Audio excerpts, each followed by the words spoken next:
I just wanted to sort of ask both of you how this sort of came into your laps, and obviously given how iconic the original is there sort of any trepidation about approaching this? Oh yeah, for sure. I mean, it's one of my favorite Disney movies of all time. It's one of my favorite movies of all time. It's definitely my favorite animated Disney movie. And so there was a great responsibility there, but also like it was a huge honor. As a company, we started producing this actually even before COVID. It was sort of right around the time we had made the live action Aladdin for Disney. We're sort of thinking about what other titles felt like they really should be reimagined. And this was one because it was contemporary and sort of grounded. It's not in a fairy tale kingdom. It's in a real world. It's really Hawaii. It's real drama.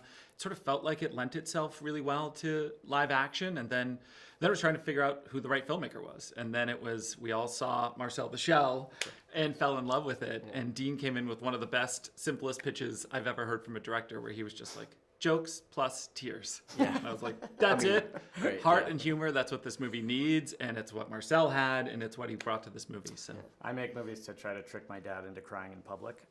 So I'm always drawn to material that feels like very funny and adventurous, but then it's sort of there's a side door, there's a trap door of emotion. Yeah. Well, I mean, that sort of brings me on to my next question. I was going to say this does share a lot of DNA with Marcel. Yeah. You know, visually and of course like thematically as well. What sort of lessons are you bringing over from that into this one?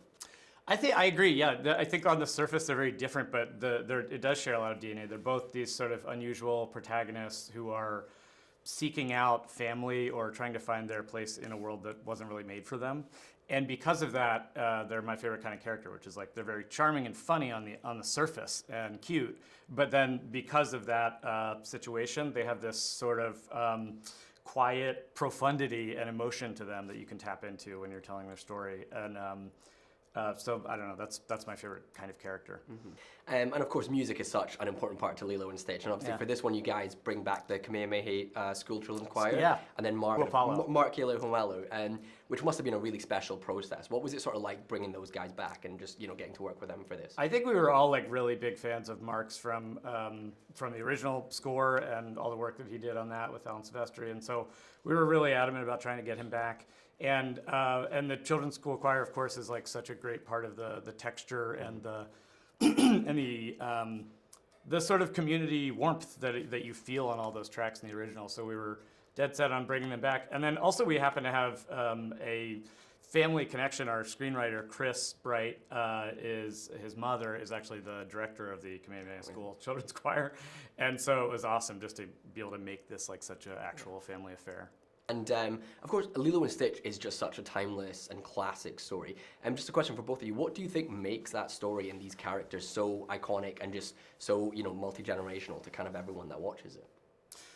I think that I do think that Lilo and Stitch is partly so popular because in a milieu of princesses, like this is the one Disney character who's like the furthest possible thing from a princess, and in that setting, like in that context, anyone can sort of relate to feeling a little bit messy, a little bit bad, a little bit like you can't do everything perfectly like everyone else can, and so it resonated for me when I was a kid, and I think it continues to. Yeah, and for yourself, Jonathan?